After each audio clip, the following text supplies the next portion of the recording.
مہاراشٹرا کے علاقے مرہٹواڑہ کے معتقدین، مستفیدین اور مریدین کی خواہش پر طبیب ملت، عزیز وطن، خادم قوم ملت، حافظ قاری شاہ محمد عبد المقتدر صاحب قریشی چشتی صابری نبیرہ حضرت قطب دکن رحمۃ اللہ علیہ کا 3 روزہ ضلع لاتور اور ضلع عثمان آباد کا سفر۔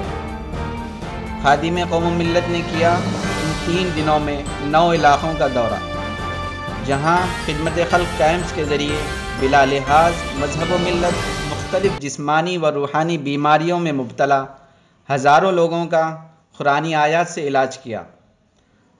خدا کا فضل اور قرآن مجید کا معجزہ کہ آیات قرآنی سے ہزاروں لوگوں نے شفا پایا۔ خادم قوم ملت کا جگہ جگہ پرتپاک استقبال کیا گیا اور آپ کے ذریعے نکالی گئی امن یاترا کا مختلف مذہب سے تعلق رکھنے والوں نے پرجوش استقبال کیا۔ خادم قوم ملت سے ملاقات کرنے کے لیے مختلف مقامات پر صبح ہی سے بلا لحاظ مذہب و ملت ہزاروں کی تعداد میں مرد و خواتین کا جم غفیر دیکھا گیا۔ خادم قوم ملت سے دعا پڑھوانے اور پانی کی بوتلوں پر دم کروانے کے لیے مرد و خواتین اور بوڑھے بچے لمبی قطار میں کھڑے اپنی باری کے منتظر تھے۔ بعض بیماروں کو آیات قرآنی پڑھ کر دم کرتے ہی شفا پاتے دیکھ کر ایمان تازہ ہو گیا۔ خدمت خلق کیمپ سے 3 دنوں میں ایک محتاط اندازے کے مطابق تقریباً 30,000 افراد نے استفادہ کیا۔ خادم قوم ملت کے ہاتھوں پر ہزاروں مسلمانوں نے اپنے گناہوں سے توبہ کی اور سلسلہ چشتیہ، قادریہ، نقشبندیہ اور سہروردیہ میں بیعت بھی کی۔ نیز بے شمار ہندو بھائی اور بہنوں نے شراب کی لعنت سے توبہ بھی کی اور آپسی بھائی چارگی کے ساتھ زندگی گزارنے کا وعدہ کیا۔ خادم قوم ملت نے مختلف علاقوں میں امن ریالی سے بھی خطاب کیا۔ اختتامی امن یاترا میں شریک بلا لحاظ مذہب و ملت ہزاروں افراد سے خطاب کرتے ہوئے کہا کہ تمام انسان ایک ہی ماں باپ کی اولاد ہیں۔ انسانیت کا رشتہ سب سے قدیم رشتہ ہے۔ انسانیت کی خدمت سب سے بڑی دولت ہے۔ وہ شخص قابل قدر ہے جو انسانی بنیاد پر خدمت انجام دیتا ہے، اپنے دیش سے محبت کرنے کا سبق سکھاتا ہے، جس ملک میں رہتے ہو اس ملک سے وفاداری کا سبق سکھاتا ہے۔ اور حقیقت یہی ہے کہ جس وقت ہندوستان انگریز کے ہاتھ میں تھا تو مسلمان اور ہندو دونوں ایک دوسرے سے کندھا لگا کر تن کے اجلے من کے کالے ان انگریزوں کو اس ہندوستان سے بھگایا اور انگریزوں سے اس ہندوستان کو آزاد کیا۔ اور اس آزادی کے بعد سے لے کے آج تک ہندو، مسلم، سکھ، عیسائی ہمیشہ اس ملک میں محبت کے ساتھ رہے، بھائی چارگی کے ساتھ اور شیر و شکر کی ساتھ۔ محبت یہ اسلام کا سب سے اعلیٰ پیغام ہے۔ اسلام نے انسانیت کا پیغام دیا، انسانیت سے محبت کرنے کا سبق دیا اور ساتھ ہی بتا دیا کہ چاہے کسی مذہب سے تعلق رکھنے والا کیوں نہ ہو، سب کے سب ایک ہی ماں باپ کی اولاد ہیں، وہ آدم اور حوا کی اولاد ہیں۔ تو لہٰذا ساری کائنات میں جتنی بھی انسانیت ہے سب آپس میں ایک دوسرے کے بھائی اور بہنیں ہیں۔ تو ہمیں آپس میں ایک دوسرے کے ساتھ محبت کا درس دیا گیا، محبت کا پیغام دیا گیا، محبت کا سبق دیا گیا اور ہمیں بچپنے سے ہی اس بات کا سبق دیا گیا کہ تم دیش بھکت بن کر رہو۔ اور الحمدللہ ہمارے مذہب نے بھی ہمیں اپنے دیش سے محبت کرنے کا سبق سکھایا اور ہمارے آبا و اجداد بھی اس ملک سے محبت کیے اور ہم بھی کر رہے ہیں۔ اور انشاءاللہ تعالی ہماری نسل در نسل قیامت تک اس دیش سے اور اس ملک سے ہم بھی محبت کریں گے اور ہماری نسل بھی قیامت تک اس دیش سے محبت کرے گی۔ جانتے ہو ساری دنیا میں سب سے حسین اور خوبصورت اگر کوئی ملک ہے تو وہ ہندوستان ہے۔ میں نے اپنے کمرے میں ایک حسین اور خوبصورت گلدستہ سجا کر رکھا اور اس میں اس گلدستے میں ہر قسم کے پھول موجود ہیں، رنگ برنگی پھول اس گلدستے میں اس گلدستے کے حسن اور جمال کا اظہار کر رہے ہیں۔ گلدستے میں جب پھول ہیں تبھی تو وہ گلدستہ حسین اور خوبصورت ہوتا ہے۔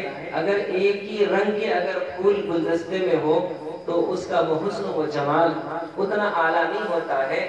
یوں سمجھ لو کہ جس گلدستے میں مختلف قسم کے پھول اپنے اپنے کیا کہتے ہیں رنگ کے ساتھ موجود ہیں تو ان کا وجود اس گلدستے کو حسین اور خوبصورت بناتا ہے۔ تو جانتے ہو ہمارا ہندوستان، میں نے اس گلدستے کا نام ہندوستان رکھ دیا ہے۔ میرے کمرے میں جتنے گلدستے تھے جو ایک ایک رنگ کے تھے میں نے ساروں کو نکال کے پھینکا۔ سب سے پہلے میں نے سارے گلدستوں کو سجا کے رکھا اور دیکھا کہ اپنے کمرے میں صرف ایک ہی گلدستہ رکھنا چاہیے، ایک خدا سے محبت کرنا چاہیے، ایک نبی کی رسالت پر ایمان لانا چاہیے، جس ملک میں رہتے ہو اس ملک سے محبت کرنا چاہیے، جس ملک میں رہتے ہو اس ملک کے تمام باشندوں کو اپنے بھائی اور بہنیں سمجھ کر ان کے درد و غم کو اپنا درد سمجھنا چاہیے، ان کی خوشیوں کو اپنی خوشیاں سمجھنا چاہیے، ان کی مصیبت کو اپنی مصیبت سمجھنا چاہیے۔ جیسے ایک بہن کے پیر میں کانٹا چبھتا ہے تو بھائی کا جسم لرز جاتا ہے کیونکہ خون اس کے جسم میں دوڑ رہا ہے۔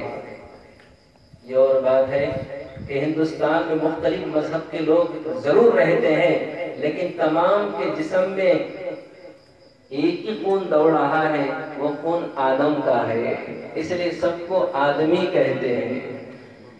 آدم کے ذریعے سے حوا پیدا ہوئی اور دونوں کو ملا کر یہ ساری خلقت اور انسانیت وجود میں آئی۔ تو یاد رکھ لو مذاہب الگ الگ ہیں لیکن سب کا رنگ ایک ہے اور سب کا خون ایک ہے۔ اس لیے کسی ہندو بھائی کو اگر تکلیف ہوتی ہے تو مسلمان بھائی کے جسم کے اندر جو دل ہے وہ دھڑکنے لگتا ہے۔ خیر اور لوگوں کی شہادت اور گواہی دینے کے لیے میں یہاں بیٹھا ہوا کوئی وکیل نہیں ہوں کہ میں وکالت کر رہا ہوں، لیکن اپنے آپ کی کیفیت میں آپ کے سامنے بتا سکتا ہوں۔ کسی اور کے بارے میں اچھا گمان رکھا جا سکتا ہے لیکن میں اپنے بارے میں یہ دعویٰ اور سچائی کو حقیقت پیش کرتا ہوں کہ یاد رکھ لو اللہ تعالیٰ نے 17 سال ہو گیا اس مسند پر بٹھا کر، قریب 15 سے 17 سال ہو گئے، ابھی تک غریب نے 25 سے 30 لاکھ لوگوں کی خدمت کیا ہے اور اس کے پاس رجوع ہونے والوں کی جو تعداد ہے اس میں ہندو، مسلم، سکھ، عیسائی تمام مذاہب کے لوگ ہیں۔ میں سمجھتا ہوں کہ اگر غیر مسلم ہندو بھائیوں کو اگر گنا جائے تو یہ 25 سے 30 لاکھ لوگوں میں قریب 7 تا 8 لاکھ غیر مسلم لوگ قریب سے استفادہ حاصل کیے ہیں، اپنے بیماریوں اور اپنے تکلیفوں اور اپنے پریشانیاں اور اپنے مسائل اور اپنے غموں کا کیا کہتے ہیں حل نکالے۔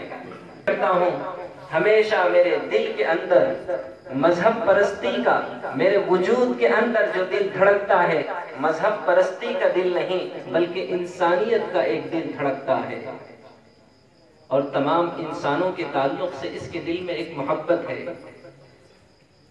اور یاد رکھ لو کہ ہمارے ہندوستان کے اندر تمام مذاہب کے لوگ ہوتے ہیں، اس لیے ہندوستان اس حسین اور خوبصورت گلدستے کے مانند ہے جس کو میں بڑی محبت اور پیار کے ساتھ اپنے بیٹھک روم میں سجا کے رکھتا ہوں اور اس کا نام میں نے ہندوستان رکھ دیا کیونکہ دیش سے بے انتہا محبت کرتا ہوں۔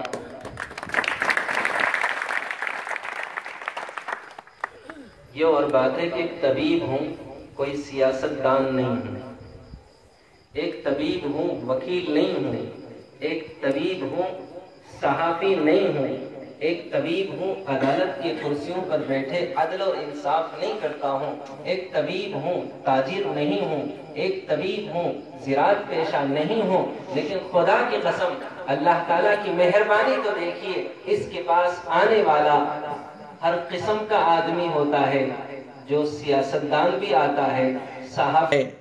خادم قوم و ملت نے اتحاد پر زور دیتے ہوئے کہا اتحاد زندگی ہے اور انتشار موت ہے۔ ہندو کے ہاں اور مسلم کے میم سے ہم بنا ہے، اسی ہم نے مل کر اس ملک کو آزاد کیا تھا۔ ملک کی ترقی اسی میں ہم میں پوشیدہ ہے۔ یہ ملک گنگا جمنی تہذیب کا گہوارہ ہے اور ہم اپنی تہذیب کو ہرگز مٹنے نہیں دیں گے۔ ہم ملک کی حفاظت کے لیے جان بھی دینا جانتے ہیں۔ امن یاترا کی مختلف گوشوں سے حوصلہ افزائی کی گئی، امید ہے کہ اس کے اچھے نتائج برآمد ہوں گے۔